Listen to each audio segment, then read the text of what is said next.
வணக்கம் நண்பர்களே, நான் உங்கள் பரத் யூகே ஃபிஷர்மேன். இன்றைக்கி நம்ம மெலப்போல தாங்க எடுத்துகிட்டு வந்திருக்கோம். 2 மூட்டை வலை. ஒரு மூட்டை வலையில் மீன் பேத்துட்டோம். இன்னொரு மூட்டை வலை தான் இப்போ கிளப்பிட்டு இருக்கோம். நம்ம வலை கிளப்பிட்டு இருக்கும்போது நம்மளுக்கு கைக்கு காணாங்கழுத்த, வாழை, கருவாலை இது போல் மீன் வந்துட்டு இருக்குங்க.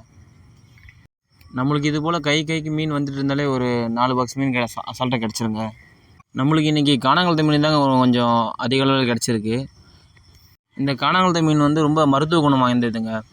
சுகர் பேஷண்ட்லாம் இருக்கும். இந்த மீனை சுகர் இருக்குன்னா சாப்பிட்டா சுகரை ஓரளவு கண்ட்ரோலில் கொண்டு வந்துடுங்க. இந்த மீன் வந்து சின்னவங்கலேருந்து பெரியவங்க வரைக்கும் எல்லோரும் சாப்பிடக்கூடிய மீன் தாங்க. ஏன்னா இது நடுவில் மட்டும் ஒரே ஒரு முள் இருக்கும், அவ்வளோதாங்க. மற்றபடி சதையெல்லாம் எந்த முள்ளும் இருக்காது. அதனால் சின்ன பசங்க எல்லோரும் சாப்பிடக்கூடிய மீன் தாங்க இது. அதுவும் டேஸ்ட்டாகவும் இருக்கக்கூடிய மீன் இது. இந்த மீனை ஃப்ரை பண்ணி சாப்பிட்டா வேறு லெவல் டேஸ்ட்டாக இருக்குங்க. இந்த காணாங்கழுத்த மீன் நம்ம ஏரியாவில் நல்ல விலைக்கு தாங்க சேல்ஸ் ஆகும். 5 மீன் 100 ரூபா அதுமாரி சேல்ஸ் ஆகும். அது சென்னை சைட்லாம் 5 மீன் 200 அதுமாரியே அதிகமாக சேல்ஸ் ஆகுங்க. நம்ம ஊரில் 5 மீன் 600 அதுவே ஓரளவு நல்ல ரேட்டு தாங்க. உங்கள் ஏரியாவிலாம் ஒரு மீன் என்ன ரேட்டுக்கு போகும் கமெண்ட் பாக்ஸில் கமெண்ட் பண்ணுங்கள். இப்போ மீன் கொஞ்சம் அதிகமாக வரதுனால மீன் பேத்துட்டு இருந்தால் கொஞ்சம் ரொம்ப லேட் ஆகிடுன்னு சொல்லிட்டு மீனை ஓரம் இழுத்து வைக்கிறாங்க. இதை விட மீன் இன்னும் கொஞ்சம் அதிகமாக வந்துச்சுன்னா வலையிலே போட்டுருவாங்க. கரையில் தான் போய் பேக்கிற மாதிரி இருக்கும். ஏன்னா இங்கே பேத்துட்டு இருந்தால் ரொம்ப டைம் ஆகிடும் நம்மளுக்கு. இந்த மெலப்போல பொறுத்த வரைக்கும் நம்ம ரொம்ப லாங்லலாம் போய் மீன் பிடிக்க மாட்டோங்க. கடல் அலையிலேருந்து ஒரு 2 கிலோமீட்டர் 3 கிலோமீட்டருக்குள்ளேயே நம்ம வலையை கட்டிடுவோங்க. அதேமாதிரி இந்த வலையை நம்ம ரொம்ப சீக்கிரமாக வலை தள்ளிடணும். ஒரு நைட்டு 2 மணி 3 மணிக்குள்ளே வலை பணிஞ்சிட்ருக்கணுங்க. இல்லைனா அந்தளவுக்கு மீன் கிடைக்காது. ஏன்னா இது மெலப்புலேயே அப்படியே அலைஞ்சிட்டு போகிற வலை தான். மற்ற வலைங்க போல் தரை வரைக்கும் இந்த வலை போகாதுங்க. அதனால் கொஞ்சம் சீக்கிரமாக தள்ளினா இதில் கொஞ்சம் அதிகமாக மீன் கிடைக்கும். நம்ம வழியே இன்றைக்கி 2 மணிக்கு தள்ளிட்டோங்க. எதுக்காக நம்ம எவ்வளோ சீக்கிரமாக தள்ளுறோன்னா, எல்லா மீனுமே செத்து போய் தான் வருது பாருங்கள். அப்படி செத்து போய் வரும்னா மீன் வந்து முன்னாடியே விழுந்துச்சுன்னு அர்த்தம். இப்போ எல்லா மீனும் உயிரோடு வந்துச்சுன்னா அப்போ மீன் இப்போ தான் தெம்படுது, அதனால் இன்னும் கொஞ்சம் லேட்டாக தள்ளலாம் அதுமாரி யோசிப்போம். ஏன்னா எல்லா மீனும் செத்து போய் வரதுனால நம்மளுக்கு இன்னும் கொஞ்சம் சீக்கிரமாக தான் வலை தள்ளணுங்க. அப்போ தான் மீன் இன்னும் அதிகமாக கிடைக்கும் நம்மளுக்கு. இதைமாரி கணக்கு பண்ணி தாங்க வலை கட்டுவோம். இந்த கடல் தொழில் பொறுத்த வரைக்கும் நம்ம ஒரு விஷயத்துக்கும் நம்ம முன்னாடி யோசித்து வச்சுருந்தா மட்டும்தாங்க கரெக்டாக நம்ம மீன் பிடிக்க முடியுமே. இப்போ மீன் ஓரளவு நல்லாவே கிடச்சிட்ருக்கு. அதனால் மீனை வலையிலே போட ஆரம்பிச்சிட்டோங்க.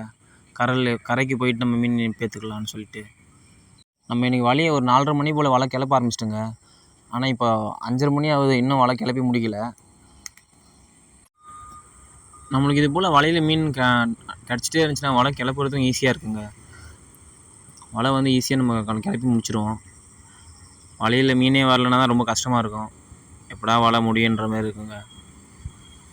நம்மளுக்கு இன்றைக்கி ஓரளவு நல்ல மீன் கிடச்சிருக்கு பாருங்கள்.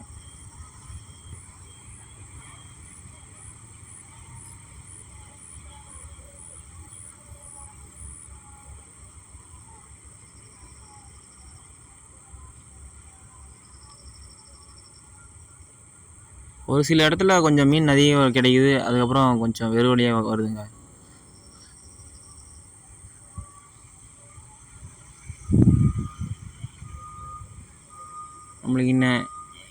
நம்மளுக்கு இப்போ கொஞ்சம் சின்ன சின்ன பாறைக்குட்டி மீன் கிடைக்குது. அந்த மீன் தான் இப்போ உயிரோடு வந்துட்டுருக்குங்க.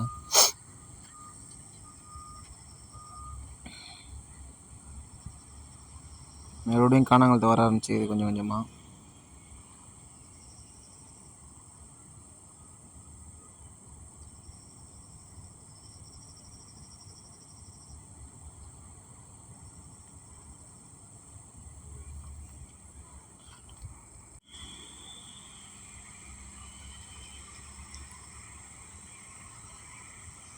நம்மளுக்கு இன்றைக்கி காணாங்கழுத்த மீன் கூடவே இந்த நெத்திலி மீனும் கொஞ்சம் கிடச்சிருக்குங்க.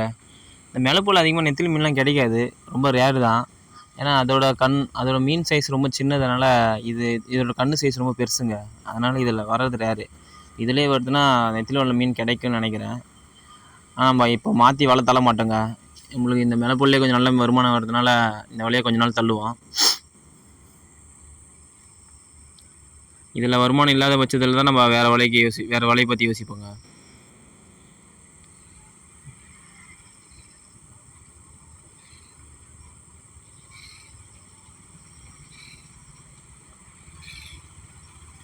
ஓகே, நம்ம இன்றைக்கி நினச்சதை விட நல்லாவே மீன் கிடச்சிருக்கு. இதுமாரி டெய்லி கிடச்சா நல்லா தான் இருக்கும். இந்த வீடியோ பிடிச்சிருந்தால் லைக் பண்ணுங்கள், கமெண்ட் பண்ணுங்கள், ஷேர் பண்ணுங்கள்.